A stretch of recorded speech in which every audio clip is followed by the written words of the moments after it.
Hi, my name is Ramla Akhtar and I'm recording this talk in response to Chris Anderson's talk, TED Talk on crowd accelerated innovation. Before I proceed, a little disclaimer, I tend to call Chris Anderson TEDChris because I've got so used to his Twitter handle and of associating Chris Anderson with TED, the conference. So forgive me if I make that lapse. Now, my response to this particular video on crowd accelerated innovation is a few things that I'm going to just map out. The first is that I think human beings, we human beings in us have within us what I now call a transformers function. The word transformer inspired from the movie Transformers, in which Transformers, these alien machines, when they see a gadget, for instance, a cell phone or some mechanical whatever, they are able to transform themselves into that entity and copy it, kind of like what was its name, Terminator, in Terminator 2. So they're able to do that. So there's some kind of mirroring and learning function within them that's happening, which helps them transform from one thing into another simply by seeing that thing. And I think human beings have a similar capacity. We are able to, simply by listening to something and watching something, simply by doing that, able to learn what it is and transform ourselves accordingly. And this is a powerful function within human beings. We see its manifestations every day. People who walk into an upscale restaurant, given that they're not so upscale in their daily lives, are suddenly, they sort of wisen up their behavior. They just, sort of become a little smarter and savvier. Men in the presence of women, or women in the presence of men, they tend to sort of, prune their presence a little bit and groom themselves up or whatever. So human beings and animals do have this transformative function. You see a beautiful person and you suddenly you want to sort of beautify yourself and your presence, etc. So we have this function within ourselves.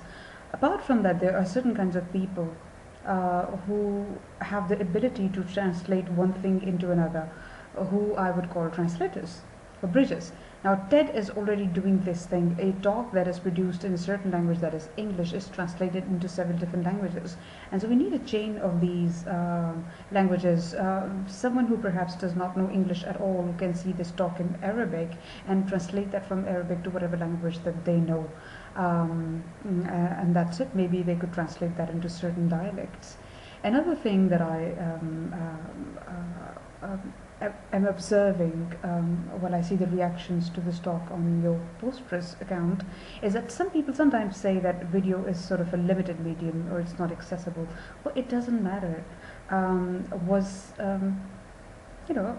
Video is far more accessible and print is far more accessible than the way things used to be before these things became popular. Imagine everyone in a civilized world now knows about penicillin, but penicillin was discovered at a time when there was no video and perhaps not as many books published, certainly not as many books published in the world as there today, and certainly not articles published electronically which could be widely and instantly distributed, but still we know about penicillin. And how did that happen?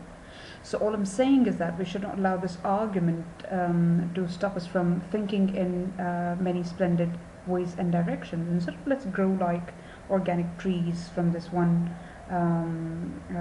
little seed, which can grow and grow and grow and grow and then evolve also. I'm looking at this article on my screen, which says "Info Ladies Make Life Easy in Bangladesh." A revolutionary idea is bringing relief to millions of poor Bangladeshis entangled in a multitude of problems. Taking the aid of ICTs, the info ladies are bringing crucial information to the doorsteps of people. Barefooted, sometimes even stark naked, the kids follow her as if she were the Pied Piper of Hamelin, etc. I'm not going to go into that. Who are these info ladies? These are ladies who ride on bicycles and they're armed with a laptop. The laptop loaded with information about agriculture, about women's rights, about healthcare information. So they have a medley of useful information for village people that they distribute, that they bring to the people on their bicycles and on their laptops, so they set up their laptops and teach people what people need to learn. And they're making a great impact. Men are afraid of them because men can no longer keep on where they do abusing women and women's rights, because these info ladies are teaching women about their rights.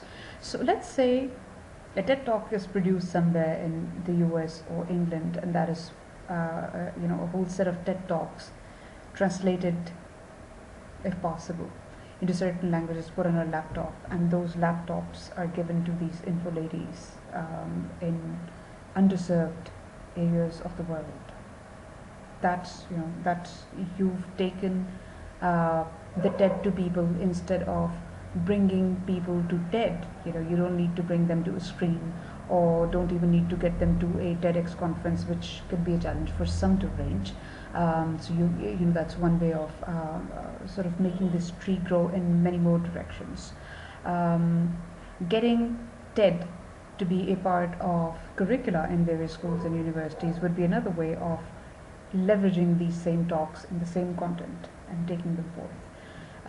Yes, and I think there are some people who are, forgive me the barking of the lovely dog in the background, but there are some people who are enthusiasts of TED Talks, and they've seen as many TED Talks as possible. If these people can be found, they can be great resources in several ways. I don't know, maybe some of these people can be set up as global experts around the world on ideas. Someone needs an idea on healthcare, an idea on teaching children, education, whatever, and these people could be called or contacted, and they would pull up the relevant TED Talk. Though one can do that by themselves, but talking to an expert who knows this idea and who can actually speak out the entire TED Talk or the gist of the idea, I think that's one way of again making this tree grow in another splendid direction, as I would call it. So these are some of the ideas.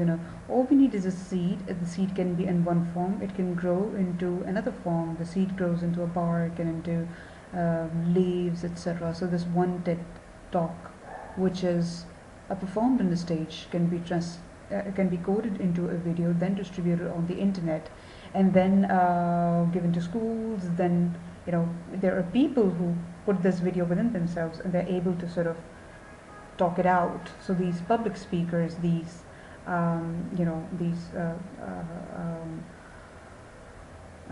people could be put on a sort of call center service, or just enthusiasts sitting in front of their desks, answering people's queries and just repeating the gist of the TED Talk.